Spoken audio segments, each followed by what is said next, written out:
Hello everyone, welcome to Commerce School. This is Kushba Gupta. Welcoming back to the English lecture. We are learning the poetry section first, right? Today we are going to learn about the fourth poem, that is Have You Earned Your Tomorrow. मतलब क्या आपने अपना कल कमाया है. ठीक है, तो हम ये पोएम पढ़ने वाले हैं, लेकिन ये पोएम को 1 to 1 line by line Hindi में ट्रांसलेट करने के पहले पहले हम पढ़ेंगे इनके पोइट का इंट्रोडक्शन पढ़ेंगे. हम उन पोइट के बारे में जानेंगे. पोइट का नाम है एडगर गेस्ट. ठीक है, एडगर गेस्ट के हम बारे में डिटेल में जानेंगे. तो लेकिन मैं हर एक लेक्चर हर एक चैप्टर आपका बना रही हूँ, अपलोड कर रही हूँ, ताकि कोरोना के टाइम पर सब लोग सेफ रहें, घर पर रहें और पढ़ाई करें. ठीक है, तो सब लोगों ने स्टडी करना है, लेक्चर को देखना है. सो for having the lectures continually, I will upload the lectures and subscribe करना ना भूले, ताकि आपको मेरे सारे अपडेटेड लेक्चर्स मिलते रहें. ठीक है, तो स्टार्ट करते हैं. पहले हम पढ़ेंगे इसका हैव यू अर्न्ड टुमारो के पोइट के बारे में, जिनका नाम क्या है, Edgar Guest. Edgar Guest was born in England. उनका जन्म इंग्लैंड में हुआ था. And was brought to the United States when he was 10 years old. और जब वो 10 साल के थे तो उन्हें यूनाइटेड स्टेट मतलब संयुक्त राज्य में ले आया गया था, मतलब यूएस में उन्हें, अमेरिका में उन्हें ले आया गया था जब वो 10 साल के थे. पहले उनका जन्म हुआ था इंग्लैंड में, लेकिन 10 साल होने के बाद वो कहाँ पर रहे, यूनाइटेड स्टेट्स मतलब यूएस मतलब अमेरिका में रहे. He began his writing career in 1895 at the age of the 14. 14 साल की आयु में उन्होंने लिखने अपना लेखन का करियर क्या किया, शुरुआत किया. ठीक है, जब वो 14 साल के थे. At the age of the 14 जब वो 14 साल के थे तब उन्होंने लेखन का काम शुरू किया. Edgar Guest is known as the people's poet for his simple style. Edgar Guest को किनके नाम से जाना जाता है, लोगों के कवि के नाम से जाना जाता है. एडगर गेस्ट को उनकी सरल शैली, फॉर द सिंपल स्टाइल मतलब सरल शैली के लिए, और ऑप्टिमिस्टिक टोन ऑफ राइटिंग, और जो उनका ऑप्टिमिस्टिक मतलब होपफुल मतलब जो आशावादी लेखन के लिए वो लोगों में कवि के रूप में जाने जाते थे. लोगों के कवि के रूप में जाने जाते थे, क्योंकि वो बहुत ही पॉजिटिव लिखते थे. ऑप्टिमिस्टिक मतलब बहुत ही पॉजिटिव बातें वो अपने राइटिंग में वो लिखते थे. गेस्ट मीन्स कौन, ये पोइट के बारे में बात हो रही है. Edgar Guest is an American writer of the newspaper and the magazines. जो एडगर गेस्ट थे वो अखबारों और पत्रिकाओं में भी लिखते थे, मतलब वो वहाँ के भी लेखक थे. न्यूज़पेपर में लिखते थे, मैगजीन्स में आर्टिकल्स लिखते थे, लाइक दैट. तो वो वहाँ के भी क्या थे, लेखक थे. ओके, दिस इज एन, अब जो हम पोएम के बारे में पढ़ रहे हैं उसके बारे में कुछ बताया, means this is a summary in short. जो हम चैप्टर पढ़ रहे हैं, इस पोएम का नाम क्या है, have you earned your tomorrow, means क्या आपने अपना कल कमाया है. This is an inspirational movie. ये बहुत ही एक प्रेरणादायक कविता है. इन दिस पोएम, इस पोएम में the reader is asking the readers, जो स्पीकर है एडगर गेस्ट, सभी रीडर्स जो भी ये पोएम पढ़ रहे हैं उन सबसे क्या पूछते हैं, whether they have earned anything to improve the life of another human being और नॉट. वो पूछते हैं क्या आपने किसी दूसरे इंसान के जीवन को बेहतर बनाने के लिए कुछ किया है या नहीं. मतलब हम हमेशा खुद के लिए करते हैं, या फिर कभी आपने किसी और के लिए भी कुछ किया है. खुद के लिए तो कोई भी करता है, लेकिन जो दूसरों के लिए करे सही मायने में वही इंसान है ना. Therefore it is up to you whether you will have to better future और नॉट. मतलब अगर हम दूसरों की मदद करेंगे तो हमारा फ्यूचर ऑटोमेटिकली क्या होगा, बेटर होगा, है ना. वो क्या कहते हैं कि it is up to you, ये हमारे ऊपर है कि हम अपने जीवन को अच्छा बनाना चाहते हैं या नहीं, है ना. हम अपने कर्मों से आज जो काम करेंगे उसका फल हमें आगे मिलेगा, अच्छे कर्म का फल अच्छा मिलेगा, है ना. Therefore one should consider one's action. इसके लिए हमें अपने एक्शन पे, डीड्स पे मतलब कर्मों पे ध्यान देना चाहिए कि हम क्या कर रहे हैं. And plan according to for the better future. और हमें, ताकि हम अच्छा अगर फ्यूचर चाहते हैं तो हमें आज अच्छा काम करना पड़ेगा, दूसरों के लिए अच्छा काम करना पड़ेगा. दूसरों का भविष्य, खुद के बेहतर भविष्य के लिए हमें उसी के हिसाब से अपने क्या करने पड़ेंगे, कर्म करने पड़ेंगे. तो यही पोएम है जो हमें बहुत कुछ सिखाती है कि हमें दूसरों के लिए क्या करना चाहिए, फॉर आवर बेनिफिट. मतलब हम खुद के अच्छे के लिए दूसरों का अच्छा करेंगे. ठीक है, अगर हम खुद का अच्छा चाहते हैं इट मीन्स हमारे साथ क्या होगा, अच्छा होगा. ओके, तो अभी हम पोएम के बारे में पढ़ेंगे. आई होप आपको समरी समझ में आ गई है। समरी समझ में आने के बाद आप पोइम इजीली अंडरस्टूड कर पाएंगे, अंडरस्टैंड कर पाएंगे। क्या है, अब ये हमारी पोइम है जिसका क्या है, have you earned your tomorrow, मतलब क्या आपने अपना कल कमा लिया है। ठीक है, तो ये हमें पोइम बताती है have you earned your tomorrow, क्या आपने अपना कल कमा लिया है, क्या कमाया है। क्या है, फर्स्ट पैराग्राफ में फर्स्ट स्टैंजा में क्या दिया है, is anybody happier because you passed his way, does anyone remembers that you spoke to him today, this day is almost over and its toiling time is thorough, is there anyone to utter now a kindly word of you। Means क्या है, यहाँ पर हमें जो poet है Edgar guest, वो हमें क्या पूछ रहे, क्वेश्चंस पूछ रहे रीडर्स को कि क्या आपने ये किया है, क्या आपने वो किया है, लाइक दैट वो हमें क्वेश्चन पूछ रहे हैं। ठीक है, तो फर्स्ट लाइन क्या है, फर्स्ट स्टैंजा की फर्स्ट लाइन हमें क्या बताती है। सबसे पहले आपको मैं राइमिंग स्कीम बता देती हूँ। इसका राइमिंग स्कीम क्या है, हर दो लाइन के जो लास्ट में वर्ड है उनका अगर सेम राइमिंग मिलता है तो हम उसे राइमिंग स्कीम को बोलते हैं, rhyming scheme will be A B B. Rhyming scheme क्या होगा उसका, A B B. As you can see in this poem, you can see way, today, same आवाज आ रही है, सेम राइमिंग है, मीन्स ए। थोरो यू मतलब क्या है, बी बी। ओके, हर एक देखो, अलोंग, थ्रोंग, सेम आवाज आ रही है, वे, टुडे, यहाँ पर भी सेम आवाज आ रही है। मतलब यहाँ पर क्या है, राइमिंग स्कीम क्या है, हर दो लाइन का सेम है। मतलब पहली दो लाइन का हम बोलेंगे ए, बाकी दूसरी दो लाइन का हम बोलेंगे B B. Okay, in every stanza there are the 4 lines. Okay, तो पहला स्टेंजा हमें क्या बताता है, पहला स्टेंजा के पहली लाइन हमें क्या बताती है, poet is asking the question to the reader, what they are asking, is anybody happier because you passed his way, क्या कोई खुश है आपसे, इज एनीबडी मतलब कोई भी दुनिया में, क्या कोई भी दुनिया में आपसे खुश है, because you passed his way, क्योंकि आपने उसका रास्ता पार करवाया, मतलब आपने उसकी कुछ मदद की, नैया पार करवाई आपने उसकी, है ना। यू पास्ड हिज वे, अगर आपने किसी का रास्ता पार करवाया है, क्या कोई आपसे खुश है। ठीक है, वो हमें क्वेश्चन पूछ रहे हैं। Does anyone remember that you spoke to him today, क्या डज एनी वन रिमेंबर, क्या आपको कोई याद करता है, that you spoke him today, कि आपने किसी पर्सन से बात की और वो आपको याद करता है क्या, आप क्योंकि आपने उससे बात की। This day is almost over, ये दिन क्या हो चुका है, खत्म हो चुका है। This day is almost over, आज का दिन खत्म हो चुका है। एंड मतलब खत्म होने को आया है। And it's toiling time, toiling time मतलब जब हम बहुत ही फिजिकली वर्क करते हैं, बहुत ही ज़्यादा मेहनत का काम करते हैं। टॉयलिंग टाइम मतलब क्या, time spend in time, toiling time मतलब क्या, time spend in hard physical work, जब हम कोई शारीरिक काम बहुत ज़्यादा करते हैं, बहुत ज़्यादा मेहनत करते हैं, then it is called a toiling time, physical work, जब हम बहुत ज़्यादा काम कर लेते हैं, शारीरिक काम करते हैं। ठीक है, तो उसे बोलते हैं टॉयलिंग टाइम इज़ थोरो। आपने पूरा दिन क्या किया, टॉयलिंग मतलब मेहनत का काम किया, शारीरिक काम किया, श्रम किया, तो वो दिन कभी ख़त्म हो चुका है।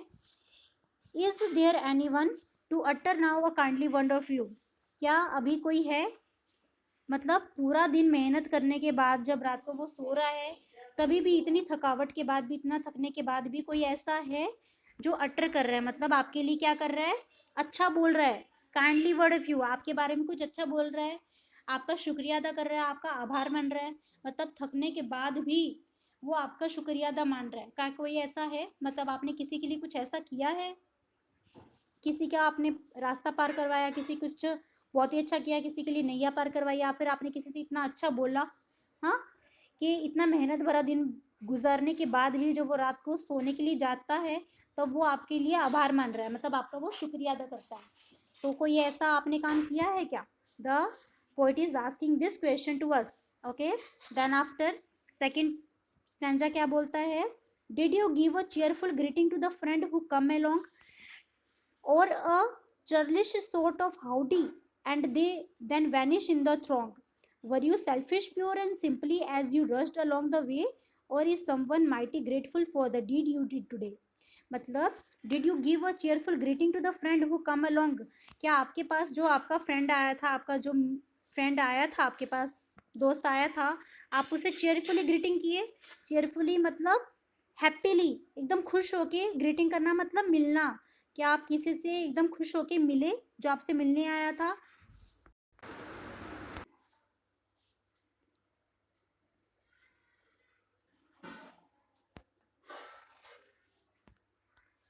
Did you give a cheerful greeting to the friend who come along, क्या आपका कोई फ्रेंड आपको मिलने आया, आप उसे चेयरफुली ग्रीटिंग किए, मतलब आप उससे खुशी से मिले। और a churlish sort of howdy means क्या, या फिर आप एक रूडली एकदम रूखापन आपने दिखाया उसे, सॉर्ट ऑफ हाउडी मतलब एकदम इनफॉर्मली आपने उसे रूखापन दिखाया, एकदम रूडली आप उसे मिले। And then vanish in the throng, और फिर गर्दी में चले गए। थ्रोंग मतलब आप उसे मतलब फिर आप क्राउड में चले गए, मतलब अपने अपने रास्ते चले गए। हाँ, यहाँ पर चर्लिश का मीन्स क्या है, churlish means rude behaviour. Churlish means what, rude behaviour. आपने मतलब कोई कोई तो क्या होता है कि कोई फ्रेंड मिलने आता है, कोई आता है तो आप उससे अच्छा बिहेव करते हो, कुछ लोग क्या करते हैं एकदम रूडली बिहेव करते हैं। हाँ, हाउडी मीन्स क्या, informally. Howdy means informally, okay, मतलब एकदम। And then vanish in the throng, throng मतलब क्राउड में, गर्दी में आप फिर चले गए, मतलब आप उससे मिले नहीं, एकदम आपने उसके साथ रूडली बिहेव किया और चले गए फिर आप क्राउड में, गर्दी में। ठीक है। Were you selfish pure and simple as you rushed along the way, मतलब क्या आप बहुत ही ज़्यादा सेल्फिश थे, स्वार्थी थे उस टाइम पे, और simple as you rushed along the way, और ये सिंपली आप चले गए उस रास्ते से, मतलब आप उससे मिले नहीं सही तरीके से, है ना, क्योंकि आप उस टाइम पे बहुत ही ज़्यादा सेल्फिश थे, शायद आपको उससे कुछ काम नहीं था, है ना, तो आपको उससे मिलना भी ज़रूरी नहीं समझा। और is someone mighty grateful for a did you did today, या फिर और is someone mighty grateful, grateful मतलब थैंकफुल है, फॉर अ डीड, डीड मतलब ऐसा कर्म किया आपने, यू डिड टुडे कुछ आपने ऐसा काम किया कि समवन मतलब कोई तो भी आपसे बहुत ही ज़्यादा क्या है, थैंकफुल है आपको। मतलब कोई दोस्त अगर आप उससे अच्छे से मिलेंगे, है ना, और उसकी प्रॉब्लम सॉल्व करेंगे, या फिर अगर आप रूडली बिहेव करेंगे, अगर आप किसी की हैप्पीली आप मिलोगे तो वो आपको क्या करेगा, याद करेगा, है ना। तो कोई है क्या जिसने आपने जिससे आज इतने अच्छे से मिले कि वो आपको थैंकफुल है, that is grateful to you.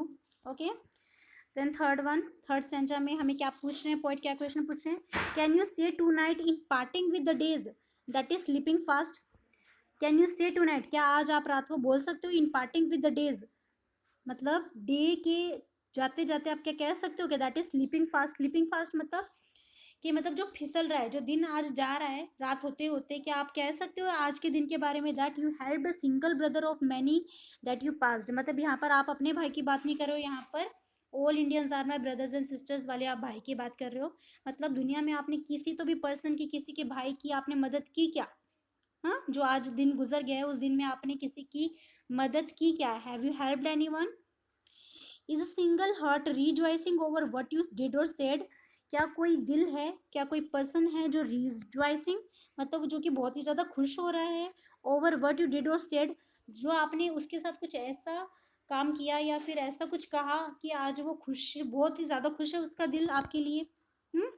Does a man whose hopes are fading now with courage look ahead, क्या कोई ऐसा पर्सन है जिसकी होप्स जो खत्म हो रही थी लेकिन अभी वो हिम्मत से आगे बढ़ रहा है आपकी वजह से, कोई ऐसा है, मतलब आपने किसी के लिए कुछ ऐसा काम किया है क्या कि जिसकी वजह से वो बहुत खुश है, आपकी वजह से बहुत खुश है, इज देयर एनी वन, क्या आपने ऐसा कोई काम किया है, the poet is asking the question to अस।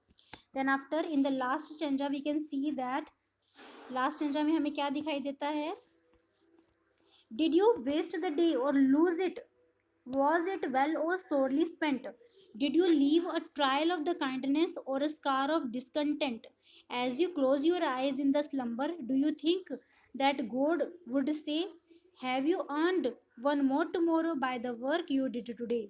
मतलब did you waste the day, waste मतलब क्या आपने आज का दिन क्या कर दिया, बेकार कर दिया, वेस्ट कर दिया, खराब कर दिया, और लूज इट मतलब या आपने आज के दिन को खो दिया, मतलब आपने आज कुछ भी अच्छा काम नहीं किया है, क्या आज आपने अपना दिन खराब किया, खो दिया दिन को।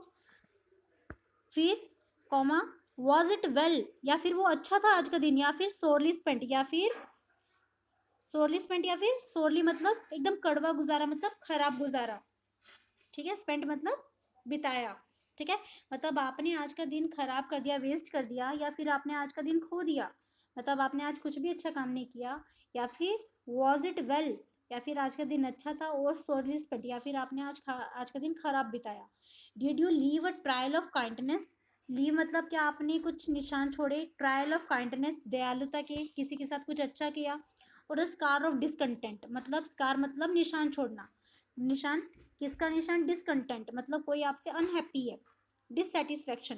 Okay, as you close your eyes in slumber मतलब जब स्लम्बर मीन्स क्या, जब आप नींद में अपनी आंखें बंद करोगे, कोई सपना देखोगे, do you think that God would say, क्या आपको लगता है कि आपने कुछ ऐसा काम किया है कि भगवान आपको बोलेगा, क्या बोलेगा, you have earned one more tomorrow, कि भगवान आपको बोलेगा कि आज मैं तुम्हें ज़िंदगी में एक और दिन देता हूँ, by the work you did today, क्योंकि आज आपने कुछ ऐसा काम किया है कि भगवान आपको एक दिन की और मोहलत दे रहा है ज़िंदगी में। मतलब अगर हम अच्छा काम करेंगे then God will be happy with us, अगर हम अच्छा काम नहीं करेंगे तो God will not be happy with us. मतलब सबके साथ अच्छा करना चाहिए, ताकि अगर हम अच्छे कर्म करेंगे तो हमारा कल, हमारा फ्यूचर ऑटोमेटिकली क्या हो जाएगा, अच्छा हो जाएगा। ओके,